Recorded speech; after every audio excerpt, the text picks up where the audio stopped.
Welcome to July's episode of the Poetry Club Online. Today I have a little bit more color behind me than normally what, instead of seeing seats, you get to see.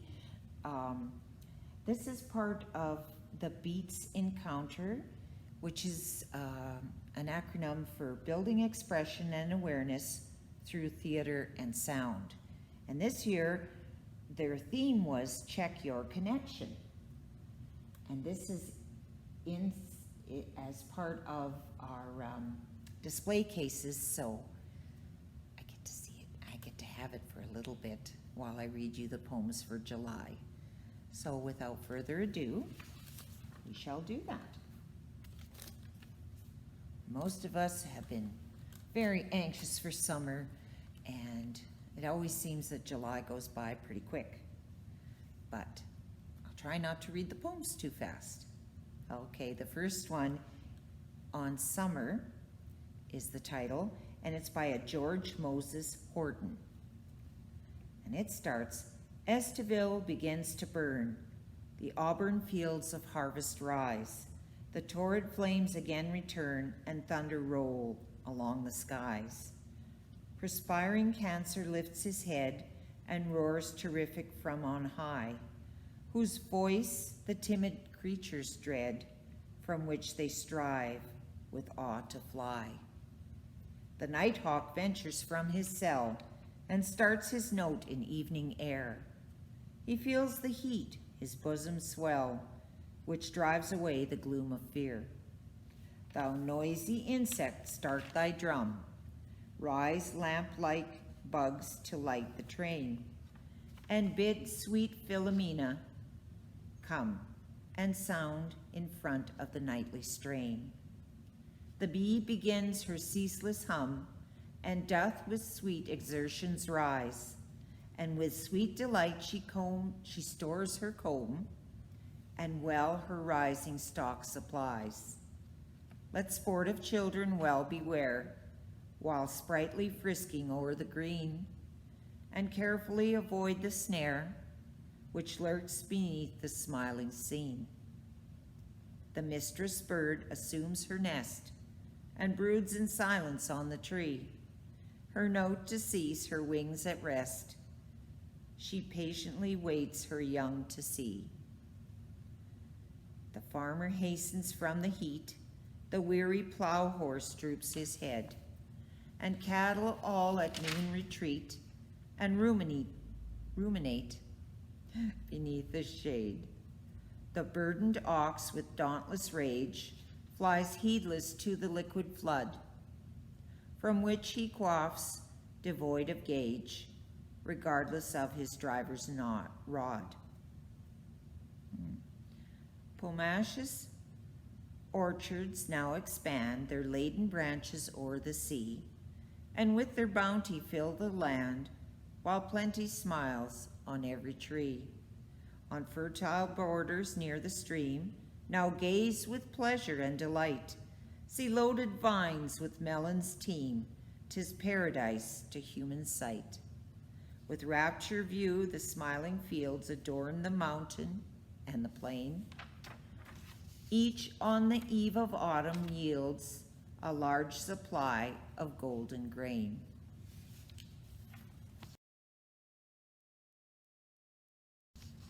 That was a long one, but it was good. Yeah, you can kind of tell the time frame where horses were doing the farm work, so it's not yesterday. Okay. The next one I've got is called In Summertime. Paul Lawrence Dunbar, and he lived from 1872 to 1906. So again, this is a little bit older times. When summertime has come and all the world is in the magic thrall of perfumed airs that lull each sense to fits of drowsy indolence. When skies are deepest blue above and flowers a flush, then most I love to start while early dews are damp, and when my way in woodland tramp, where forests rustled tree on tree, and sing their silent songs to me, where pathways meet and pathways part, to walk with nature heart by heart, till wearied out at last I lie, where some sweet stream steals singing by a mossy bank, where violets vie in color with the summer sky. Or take my rod and line and hook and wander to some darkling brook, where all day long the willows dream and idly droop to kiss the stream, and there to loll from morn till night, unheeding nibble, run, or bite, just for the joy of being there and drinking in the summer air, the summer sounds and summer sights that sets a restless mind to rights, when grief and pain and raging doubt of men and creeds have worn it out. The bird's song and the water's drone, the humming bee's low monotone, the murmur of the passing breeze, and all the sounds akin to these, that make a man in summertime feel only fit for rest and rhyme. Joy springs all radiant in my breast, though pauper poor, than king more blessed. The tide beats in my soul so strong, that happiness brings forth in song, and rings aloud the welkin blue with all the songs I ever knew.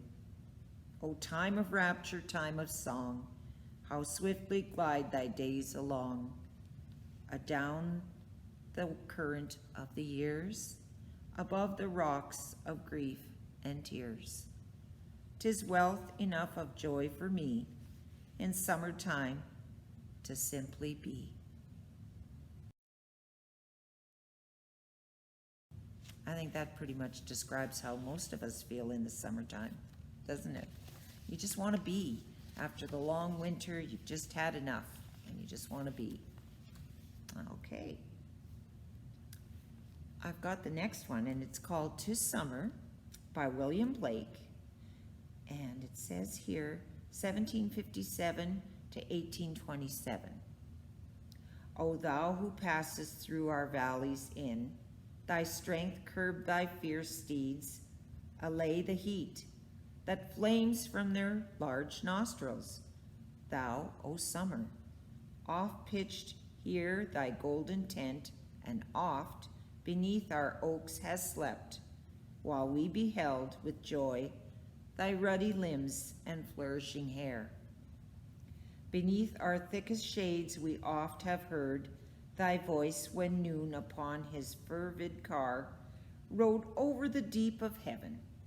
Beside our springs, sit down, and in our mossy valleys, on some bank beside a river clear, throw thy silk draperies off and rush into the stream. Our valleys love the summer in his pride. Our bards are famed who strike the silver wire. Our youth are bolder than the southern swains. Our maidens fairer in the sprightly dance. We lack not songs, nor instruments of joy, nor echoes sweet, nor waters clear as heaven, nor laurel wreaths against the sultry heat.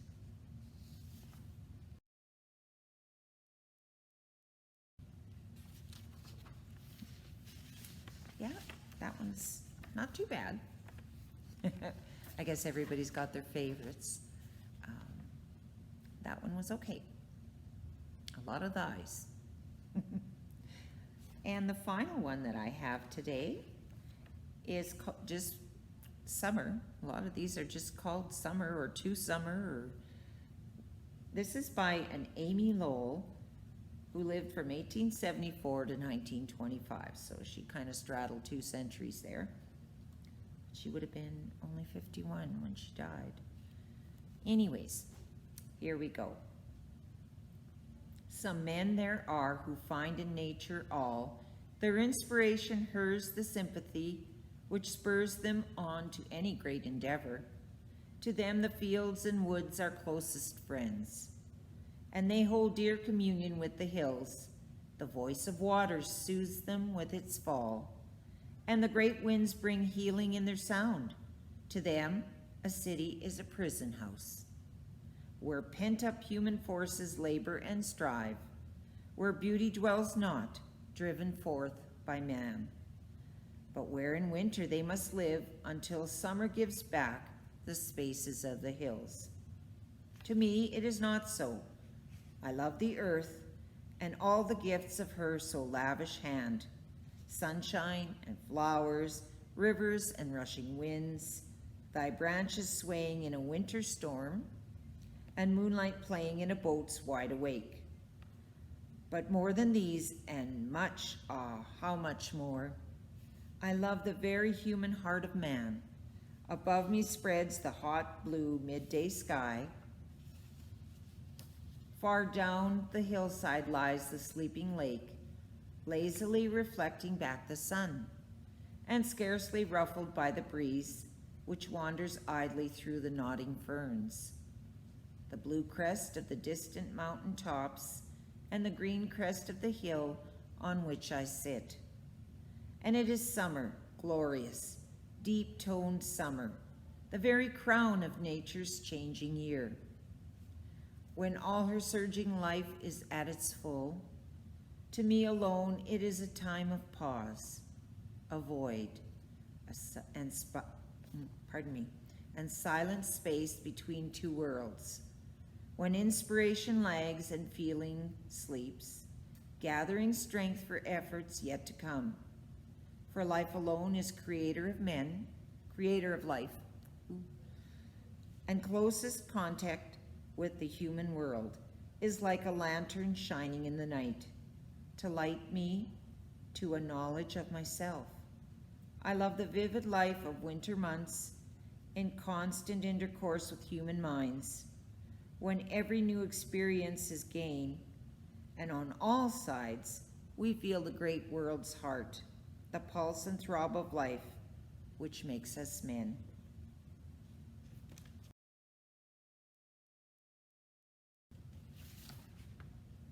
Okay, well, I hope you enjoyed those poems.